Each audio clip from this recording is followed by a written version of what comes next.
So the book is called What's the Matter with Kansas? And in fact, the title in the UK is What's the Matter with America? And it's a good question, isn't it?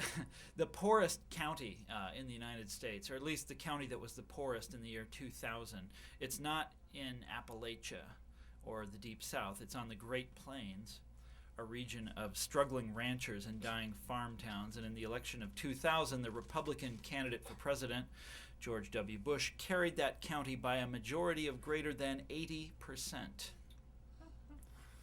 Now this puzzled me when I first read about it, as it puzzles a lot of the people that I know. For us, it is the Democrats who are the party of workers and the poor and the weak and the victimized. Figuring this out, we think, is basic, right? It's part of the ABCs of adulthood. And when I told a friend of mine about that impoverished High Plains county that was so enamored of President Bush, she was perplexed. How can anyone who's ever worked for someone else vote Republican? She asked me. How could so many people get it so wrong? Now, her question is apt. I think that in many ways it is the preeminent question of our times. People getting their fundamental interests wrong is what American political life is all about.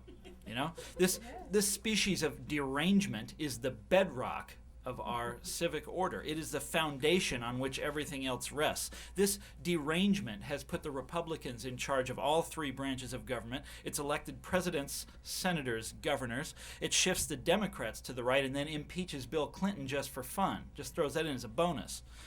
If you earn over $300,000 a year, you owe a great deal to this derangement.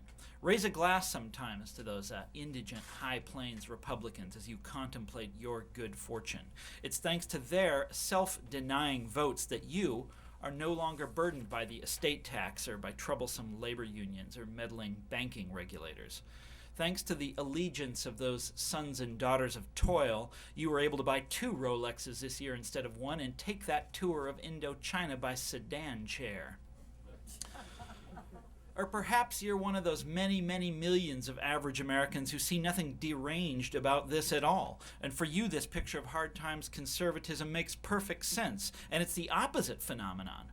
Working class people who insist on voting for liberals that strikes you as an indecipherable puzzlement. Maybe you see it the way a bumper sticker I once spotted in Kansas City put it. A working person who supports Democrats is like a chicken who supports Colonel Sanders.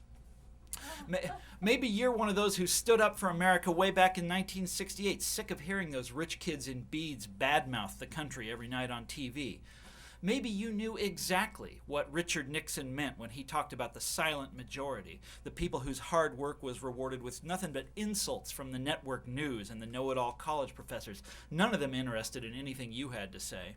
Or maybe it was the liberal judges that got you mad as hell, casually rewriting the laws of your state according to some idea they'd picked up at a cocktail party, or ordering your town to shoulder some billion-dollar desegregation scheme that they had dreamed up all on their own, or turning criminals loose to prey on the hard-working and the industrious. Maybe it was Ronald Reagan that pulled you into the conservative swirl, the way he had of talking about that sunshiny Glenn Miller America that you remembered from the time before everything went to hell. Or maybe you were pushed. Maybe it was Bill Clinton that made a Republican out of you with his patently phony compassion and his obvious contempt for average non-Ivy Americans, the ones he had the nerve to order into combat even though he himself took the coward's way out when his turn came. Now, all of these things that I've been describing are part of a great movement to the right that I think is so familiar to us that everyone has a kind of conversion story that they can tell. How their dad had been a union steel worker and a stalwart Democrat, but how all their brothers and sisters started voting Republican, or how their cousin gave up on Methodism and started going to the Pentecostal church out on the edge of town, or how they themselves just got so sick and tired of being scolded for eating meat or wearing clothes emblazoned with Chief Alina-Weck that one day Fox News started to seem fair and balanced to them after all. Now, each of these are expressions of what I call the Great Backlash, a style of conservatism that came snarling onto the national stage in response to the partying and protests of the late 1960s.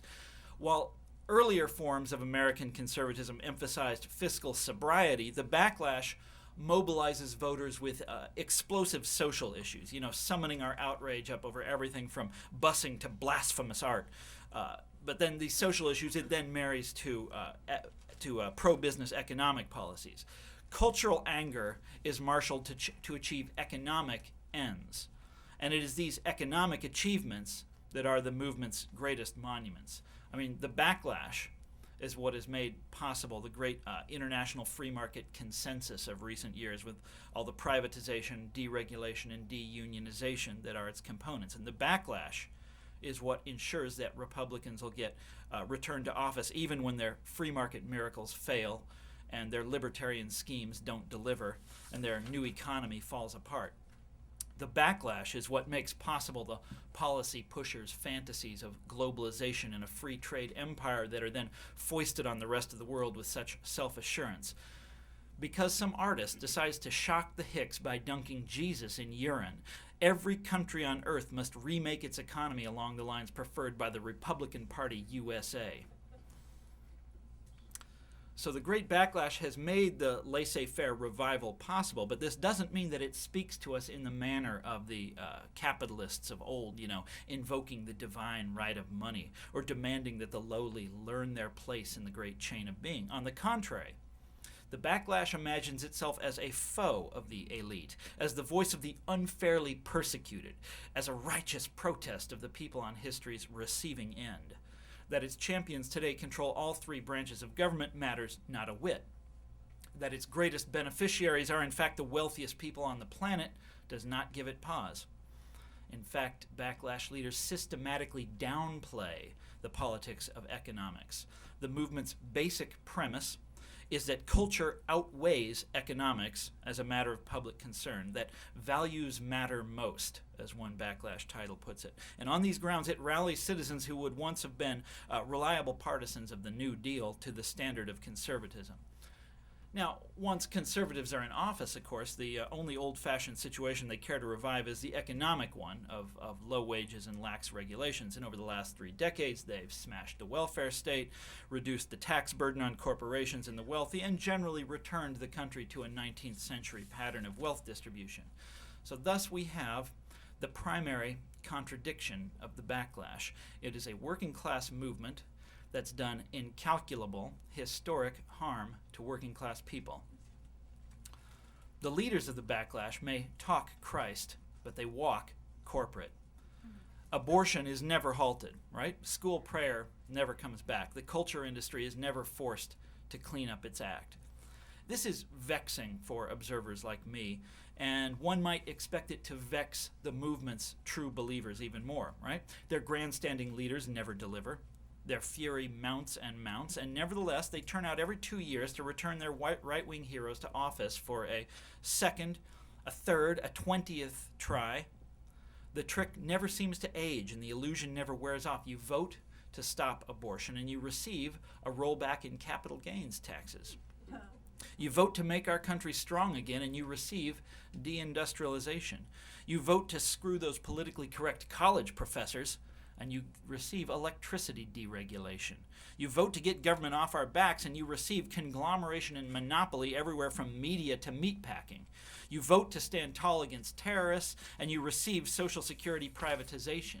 You vote to strike a blow against elitism, and you receive a social order in which wealth is more concentrated than ever before in our lifetimes, in which workers have been stripped of power, and CEOs are rewarded in a manner beyond imagining.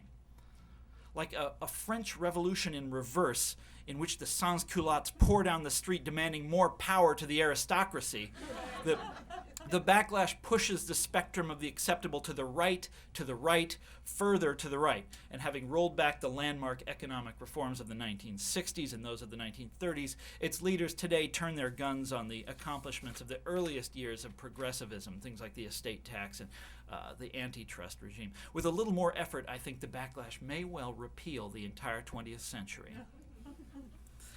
As a formula for holding together a dominant political coalition, the backlash seems so improbable and so self-contradictory that liberal observers often have trouble believing it's actually happening.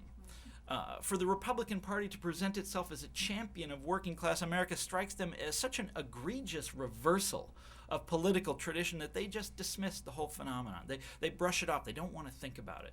And the Great Backlash, they believe, is just not worth taking seriously. It's nothing but crypto-racism, or a disease of the elderly, or the random gripings of religious rednecks, or the protests of angry white men feeling left behind by history. But I think that to understand the backlash in this way is to miss its power as an idea and its broad popular vitality. It keeps on coming despite everything, a plague of bitterness capable of spreading from the old to the young, from Protestant fundamentalists to Catholics and Jews, and from the angry white man to every demographic shading imaginable. And it matters not at all that the forces which triggered the original backlash back in the 1960s have long since disappeared. The backlash roars on, undiminished, its rage carrying across the decades. The confident liberals that led America back in those days are a dying species today. The new left, with its gleeful obscenities and its contempt for the flag, is extinct altogether. The whole affluent society of those years, with its paternalistic corporations and its powerful labor unions, fades further into the ether with each passing year. And yet the backlash continues to dream its terrifying dreams of national decline, epic lawlessness, and betrayal at the top, regardless of what's actually going on in the world. So from the air-conditioned heights of a suburban office complex, this may look like a new age of reason that we live in, a new economy, with the websites singing each to each, with the mall down the way that every week has miraculously anticipated our subtly shifting tastes, and with a global economy whose rich rewards just keep flowing.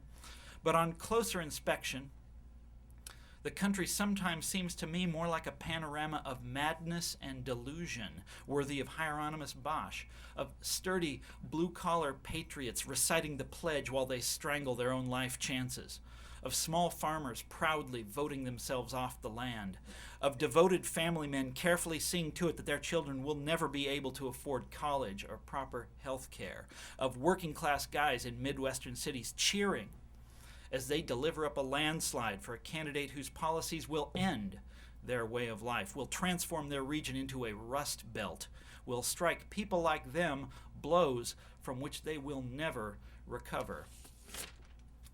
That's the start of the book, anyway. Yeah.